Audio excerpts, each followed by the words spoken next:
My name is Renata Voss, and I want you to understand something before I tell you what happened. I was a good daughter. Not a perfect one, nobody is, but a good one. I worked double shifts at the hospital laundry for 3 years, so I could help pay the mortgage on a house that had my name on the deed. I cooked Sunday dinners. I drove my mother to her cardiology appointments. I never once missed a single one.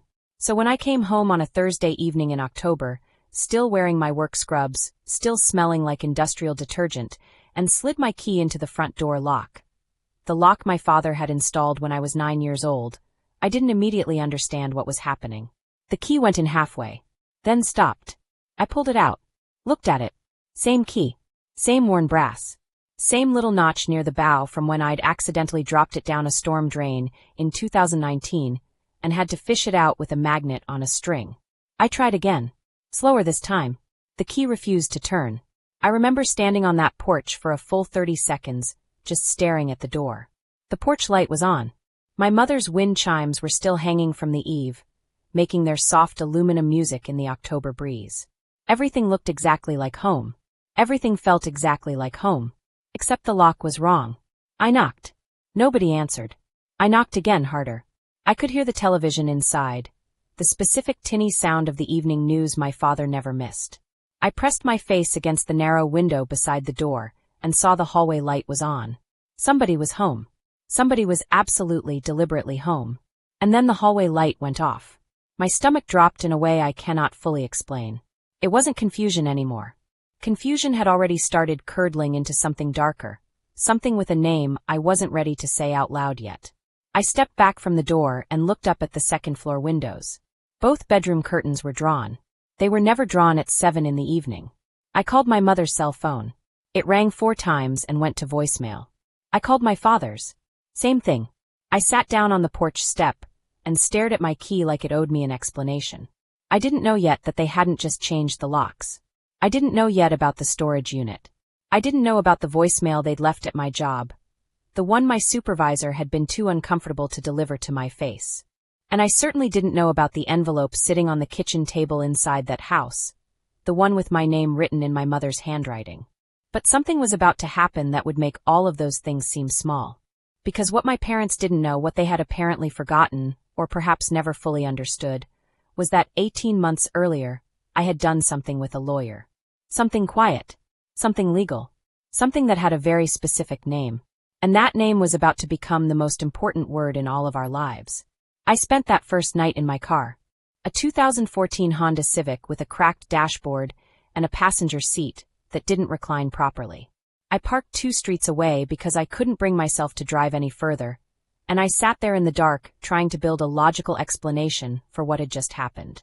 Maybe there'd been a break-in, and they'd changed the locks for safety and couldn't reach me.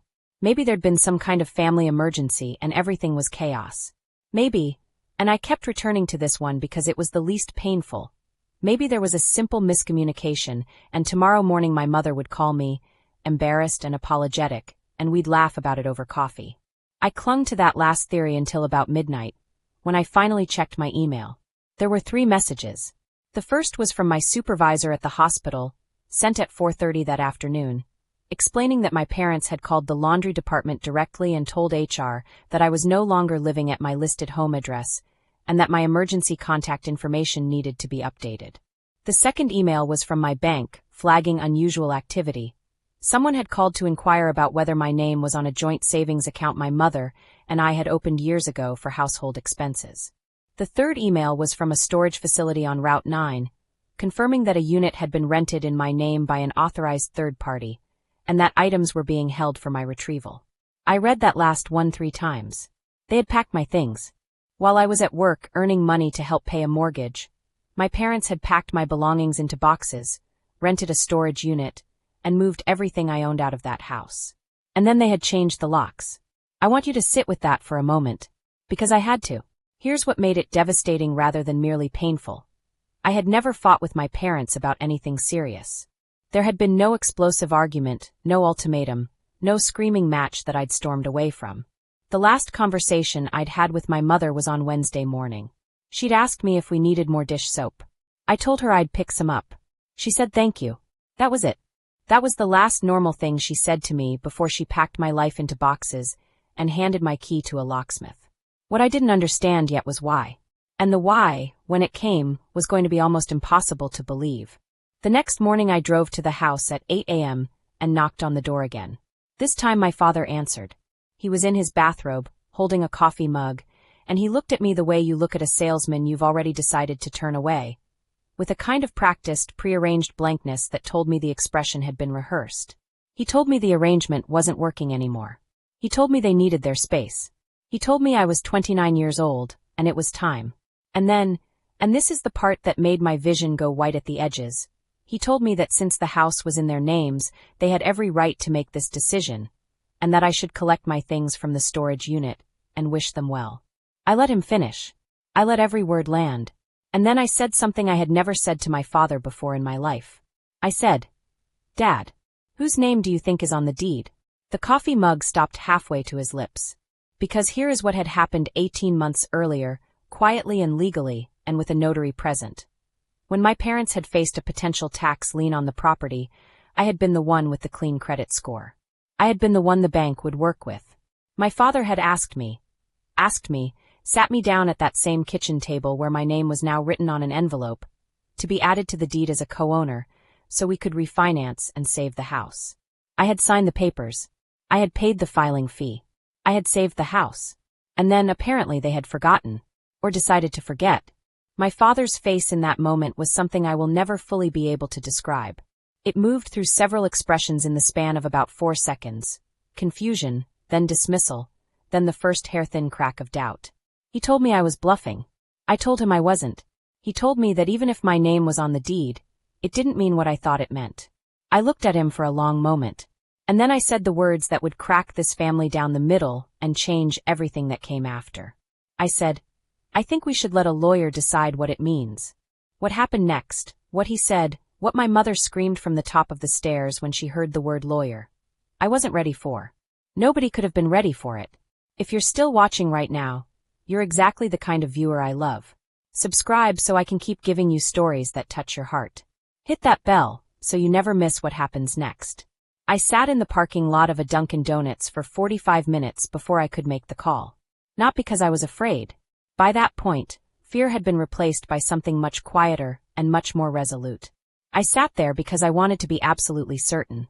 I wanted to give myself one last clean moment to ask, "Is this the road you want to go down?" Because I knew, even then, even in the rawness of everything, that once I made this call, the family I had known was going to be permanently and irrevocably altered. I thought about my mother's wind chimes. I thought about Sunday dinners. I thought about the way my father used to check my tire pressure every time I came home from a long drive, without being asked, without making a big deal of it, just quietly crouching down in the driveway while I wasn't looking, because that was how he showed love. And then I thought about my things in a storage unit. I thought about the deliberately darkened hallway. I thought about the rehearsed blankness on his face. I called the attorney. Her name was Diana Chaby, and she had handled the original deed refinancing. She remembered me immediately. I explained what had happened in a voice I kept carefully flat and steady, and she went quiet in the focused, professional way that good lawyers go quiet when they're already thinking 3 steps ahead of the conversation. She asked me 2 questions. First, did I have a copy of the deed? I did, scanned and saved in my email. Second, had I been formally served with any kind of legal notice, eviction paperwork, or written communication from my parents indicating they wanted me removed from the property? I had not. I had received nothing. No notice. No letter. No legal documentation of any kind. Diane made a sound that was almost, not quite, but almost a dark laugh. She explained something to me that I want you to really hear, because it's the thing that changed everything. She explained that in our state, as a co-owner on the deed, I could not be removed from that property without my consent. Not by my parents. Not by a landlord. Not by anyone short of a court order, following a formal legal process. What my parents had done, changing the locks on a co-owner without notice, removing my property, refusing me access, had a legal term. Several legal terms, actually. None of them were good. She told me what our options were. I told her which one I wanted. She paused. She said, "Renata, that's going to be hard for them." I said, "I know." She said, "Are you sure?" I thought about my car. I thought about the parking lot. I thought about a woman who'd driven to her mother's cardiologist every single appointment for 2 years and been handed a storage unit receipt. "I'm sure," I said. She told me she'd have the paperwork ready in 48 hours. She told me what it would say and who would deliver it, and exactly what would happen when it arrived at the front door of the house on Clover Hill Road, the house with my name on the deed. I thanked her and hung up, and then I sat in that parking lot, and I cried for 20 minutes. Not angry crying, not self-pitying crying, just the kind of crying that happens when a version of your life officially ends, and you have to let it go before you can pick up what comes next. I didn't cry again after that. Not once. Not through any of what came next. What came next was going to test that resolve in ways I was not yet able to imagine. Because it turned out my parents hadn't been acting alone. There was someone else involved in this, someone who had been advising them, encouraging them, and who had a very specific reason for wanting me out of that house. I didn't find out who it was until the day the sheriff knocked on the door. 48 hours passed. Then 52.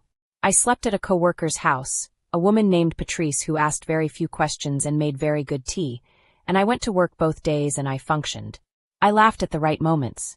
I answered questions about medication pickups and linen schedules and shift rotations. I was present and I was professional, and absolutely nobody at that hospital knew that I had spent the previous 2 nights trying to figure out whether I still had anywhere to live. On the morning of the 3rd day, Diane called. She said the paperwork had been filed. She said the county sheriff's office had agreed to serve it. She said to be near my phone. I asked her one more time what was in the paperwork, not because I'd forgotten, but because I needed to hear it said out loud again, like a person double-checking a parachute before a jump. She went through it. A formal notice asserting my co-ownership rights under the deed. A cease and desist for the illegal lockout. A demand for immediate restoration of my access to the property. A notice of intent to pursue damages for the unlawful removal of my personal property. And the part Diane had warned me about, the part she'd asked twice if I was sure about. A formal request for partition proceedings if access was not restored within 72 hours. Partition. That word. For those who don't know what it means in property law, here is the simplest version.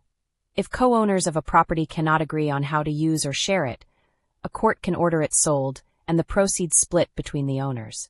It is the legal nuclear option. It is the thing you file when you want someone to understand, in the most concrete possible terms, that you are not bluffing. I was not bluffing. At 11:17 on a Tuesday morning, a Clover County Sheriff's deputy walked up the path of my parents' house on Clover Hill Road, rang the doorbell and waited. My mother answered the door. I know what happened next because my mother called me 12 minutes later, and because the deputy's interaction report later became part of the court record, and because my mother, despite everything, despite all of it, could not help herself. She called me. She was crying. Not soft crying. The kind of crying that lives at the back of the throat and sounds almost like coughing. She told me the deputy had been very polite. She told me he'd explained who had sent him. She told me that when she read the first page of the document and saw the word partition, saw that her daughter had filed paperwork that could result in the forced sale of her home, she'd had to sit down on the front step. Right there on the front step where I used to sit in the summers as a child, eating popsicles and watching the neighborhood go by. She told me her hands were shaking. I listened. She said, "Renata, why would you do this to us?" And I said very quietly, "Mom, why did you pack my things into boxes while I was at work?" Silence. Long silence. And then she said a name I hadn't heard in almost a year. A name that landed in my ear like a stone into still water, sending rings outward in every direction. My mother said the name of my father's brother. My uncle. A man named Desmond who had been trying to get his hands on that property for the better part of a decade. A man who had borrowed money from my parents and never repaid it. A man who, it turned out, had spent the past several months visiting my parents regularly, having long private conversations with my father, and quietly, methodically convincing them that I was a financial liability, that I was somehow manipulating the deed situation to steal the house from them. Desmond had told them I was planning to take the house, and they had believed him, and so they had tried to remove me first. I sat with that information for a very long time. I want to be honest with you. I don't have words adequate to describe what it feels like to learn that your parents were manipulated into abandoning you. Because it is 2 griefs at once, the grief of what they did, and the grief of understanding why they did it. You can't hold both of them comfortably. They press against each other in your chest. But here is what I also felt, sitting with that information. The recognition that my parents had not come to me. had not asked me, had been fed a story by a man with a financial motive, and had chosen to believe it without a single conversation. Had packed my things and changed the locks without saying one word to my face. And that, not Desmond, not the betrayal, not the storage unit. That was the thing I was going to have to decide what to do with. What I decided would surprise everyone, including Diane. Here is what the papers were for. Not revenge. I want to be very clear about that because the story of a wronged person who uses the law to destroy their family is a satisfying story, a neat story, and it is not this story. The petition filing was not a weapon. It was a mirror. I needed my parents to see, in a language they could not dismiss, in a document delivered by a person wearing a badge, exactly what they had done and exactly what it could cost. Sometimes people will not hear the truth until it is notarized. After my mother's call, I asked her to put my father on the phone. There was shuffling and a muffled conversation I couldn't make out, and then his voice, older somehow, heavier than it had sounded on the porch 2 days ago. He said my name. I said, I know about Desmond. More silence. I said, I want you to listen to me very carefully. I am not trying to take the house. I have never been trying to take the house.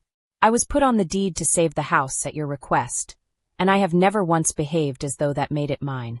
But it does make it partly mine legally, and you used a locksmith to tell me I wasn't welcome in my own home without ever sitting across from me and asking a single question. My father said nothing. I said, I need you to understand what I filed and why. The petition proceeding is not going to move forward. I am not going to pursue it, but I need you to understand that it could. I need you to understand what almost happened here, because someone who does not care about this family nearly convinced you to tear it apart. Still nothing. And then, in a voice I had never heard from him before, a voice that was small and stripped of all its usual certainty, my father said, He told us you had a plan. I said, I know. What plan did I have, Dad? What was I supposed to be planning? He didn't answer. Because there was no answer. There had never been a plan. There had only been Desmond, who owed my parents money he'd never repaid, and was terrified that a co-owned property might one day complicate his ability to avoid that debt. Desmond, who had seen an opportunity to sow enough doubt and fear that my parents might act first and ask questions later. Desmond, who had almost succeeded. We met in person 4 days later. Not at the house, neutral ground, a diner on the county road that my parents used to take me to after church when I was small. My mother had a piece of pie she didn't eat. My father held his coffee with both hands the whole time. What happened in that diner I am going to tell you directly, without softening it, because I think it matters. My mother cried. Not the frantic crying from the phone call, quieter than that. The kind of crying that belongs to someone who has fully understood what they did and cannot find any version of it that reflects well on them. She kept starting sentences and abandoning them. I thought that I was so afraid he said you were, none of them finished. My father did not cry. He sat very still and looked at the table and said, I didn't ask you. I should have asked you. That sentence. 6 words. It is the most honest thing my father has ever said to me, and I have known him for 29 years. I told them what I needed. Not what I wanted, what I needed, which is a different and more important list. I needed them to understand that I was a co-owner of that property and that my access to it could not be revoked without due process. I needed them to acknowledge plainly and out loud what had been done. I needed them to cut off contact with Desmond, not for my sake but for their own, because a man who would manufacture a story to set a daughter against her parents over a property debt was not a man who wished them well. And I needed us, all 3 of us, to sit down with a mediator, or a family counselor, or someone qualified to help us understand what had actually broken here and whether it could be repaired. They agreed to all of it. I withdrew the petition filing. I want to tell you that this story ends in a clean reconciliation. Sunday dinners again, the wind chimes still in the breeze, everything returned to what it was. But I think you deserve the honest version more than the comfortable one. Things are not what they were. I don't think they can be. There is a particular kind of innocence that exists in a family before the first real betrayal, and once it's gone, you're working with different material. Not lesser material, just different. You build with it differently. You have to be more deliberate, more honest, more awake. My mother calls every Thursday.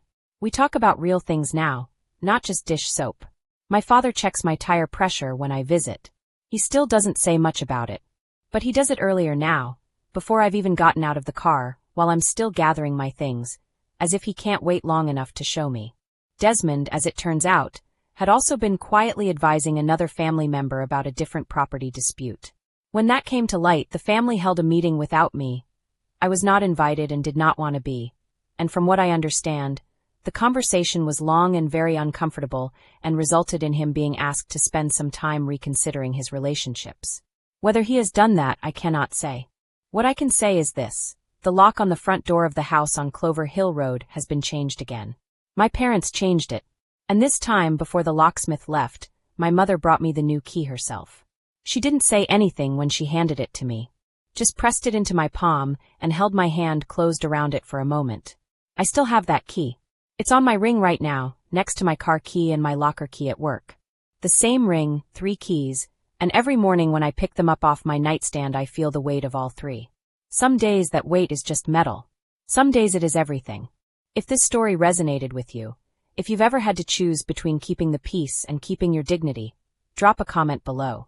And if you know someone who needs to hear that the law sometimes speaks when words fail, share this with them. I'll see you in the next one.